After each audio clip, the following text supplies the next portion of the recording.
بسم اللہ والصلاۃ والسلام علی رسول کریم محمد وعلی آلہ اصحابہ اجمعین۔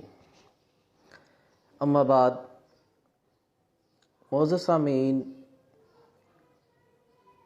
ایک مستشرق کی زبانی کہ قرآن مجید کا حرف بحرف اس وقت درست ہونا مردوں کو زندہ کرنے سے بھی بلند پایا معجزہ ہے۔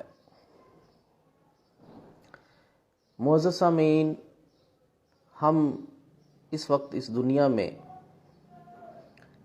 ایک سب سے بڑی حقیقت اور ایک سب سے بڑا تحفہ خدائے بزرگ و برتر کی طرف سے اگر ہمارے پاس ہے تو وہ قرآن مجید فرقان حمید کی شکل میں ہے۔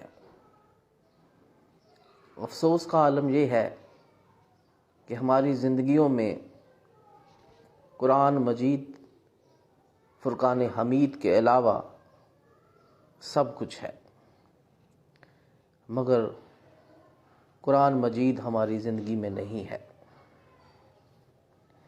ہم قرآن مجید کو سمجھنے سے کوسوں دور ہیں، اور ہم یہ دیکھتے ہیں کہ اسلام دور دراز کے ممالک تک جا پہنچا، اور یہاں تک کہ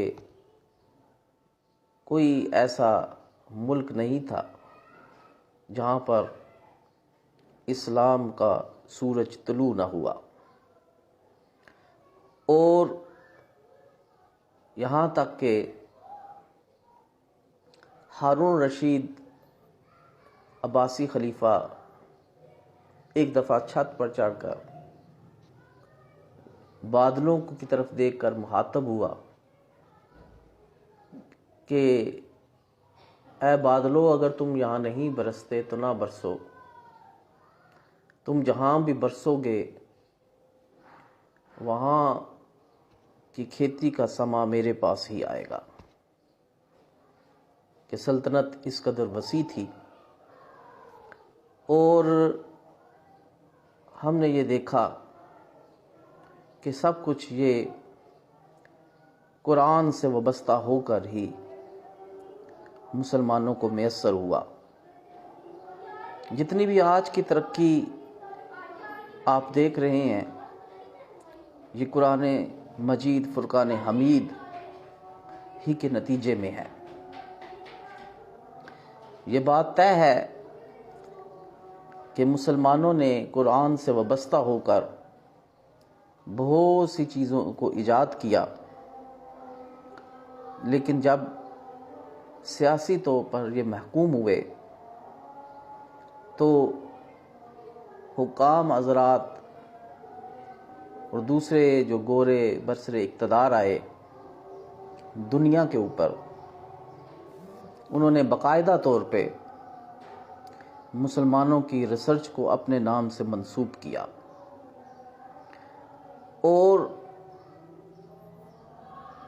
انہی کی ریسرچ کو اپنے نام سے منسوب کیا، اور اس میں تھوڑا بہت مزید کام کر کے تمام کی تمام ٹیکنالوجی اپنے نام سے ریلیٹڈ کر لی۔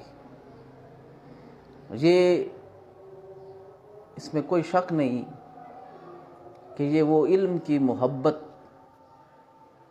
تھی۔ علم کی محبت ہوتی ہے تو علم سے بندہ وابستہ ہوتا ہے، لیکن جب کوئی قوم اپنے اساسوں کو اون نہیں کرے گی تو لہا محالہ دوسرے اس کو اپنے نام سے منسوب کر دیں گے۔ افسوس کہ ہم نے اپنے آباء کی کتابوں کو سے ناآشنائی ظاہر کی۔ کبھی اے نوجوان مسلم تدبر بھی کیا تو نے، وہ کیا گردوں تھا جس کا تو ایک ٹوٹا ہوا تارا۔ اقبال نے کہا کہ گنوا دی ہم نے جو اسلاف سے میراث پائی تھی، ثریا سے زمیں پر آسمان نے ہم کو دے مارا، مگر وہ علم کے موتی کتابیں اپنے آبا کی، جو دیکھے ان کو یورپ میں تو دل ہوتا ہے سی پارا۔ بہر طور قرآن سے وابستگی ہی قوموں کو عروج بخشتی ہے، اور اس سے ناآشنائی ہی قوموں کو پستیوں کی طرف لے کر چلی جاتی ہے۔ ہدایت کی یہ کتاب ہے، ہدایت کی کتاب ہونے کے ساتھ ساتھ یہ ایک سائن کی بھی کتاب ہے۔ یہاں پر بے شمار نشانیاں ہیں، اور there are no any kind of contradictions. There is no any kind of contradictions between these kinds of signs on this earth and the ayat of Quran Majid. No kind of any contradiction. جو اس کائنات میں نشانیاں بکھری ہیں اور جو قرآن مجید میں موتیوں کی طرح آیات پڑھی ہیں، آپ ان میں کسی قسم کا کوئی تضاد نہیں دیکھیں گے، اور یہی وجہ ہے کہ آج تک قرآن اور سائنس میں کوئی تضاد نہیں ہوا۔ تو معزز سامعین، اس قدر بلند و بالا کتاب قرآن مجید فرقان حمید آج یہ ہماری زندگیوں میں ہم اس کو بلا بیٹھے ہیں، اور ہماری کوئی کسی قسم کی کوئی اس سے وابستگی عملی طور پر ظاہر نہیں ہوتی، اور رہ گئی رسم اذاں روح بلالی نہ رہی۔ اگر سکولوں کالجوں میں پڑھی بھی جائے یا پڑھایا بھی جائے تو بھی اس کو اس کی روح کے ساتھ نہیں پڑھا جاتا اور نہیں سمجھا جاتا۔ اگر اس کو اس کی روح کے ساتھ پڑھا جائے تو ہم روئے زمین کے اوپر اس وقت صحیح معنوں میں امامت کے فرائض سر انجام دے رہے ہوں۔ قرآن مجید فرقان حمید کو طاق میں بلندی پر رکھ کر صرف دل میں ادب سوچ لینا، یہ ادب نہیں ہے۔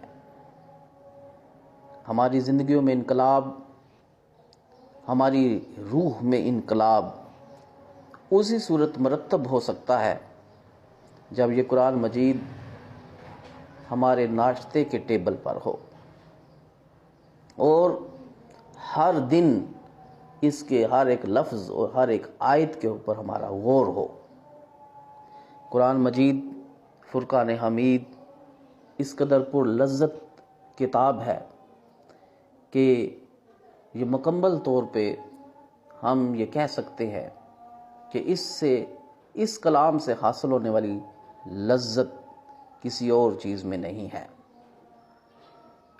یہی وجہ ہے کہ حدیث میں ایک آیت کو سمجھنا 100 نوافل پڑھنے کے مترادف قرار دیا گیا ہے۔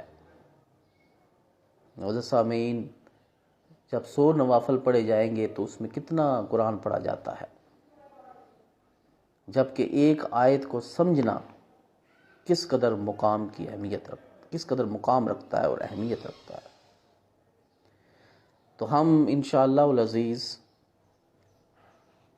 اپنی بساط کے مطابق قرآن مجید کے اوپر کام کرنے جا رہے ہیں، اور اپنے حصے کی شمع جلانے کا سلسلہ انشاءاللہ العزیز ہم دوبارہ سے شروع کرنے جا رہے ہیں، اللہ کی توفیق سے، اللہ کی مدد سے۔ قرآن مجید فرقان حمید صرف کام علماء کا نہیں ہے، اس کو سمجھنا، اس کو پڑھنا اور اس کو دوسرے تک پہنچانا ہر مسلمان کے اوپر فرض ہے۔ لہٰذا ہر ایک کو اپنی بساط کے مطابق اس پر کام کرنا چاہیے۔ وما علینا بلاغ المبین۔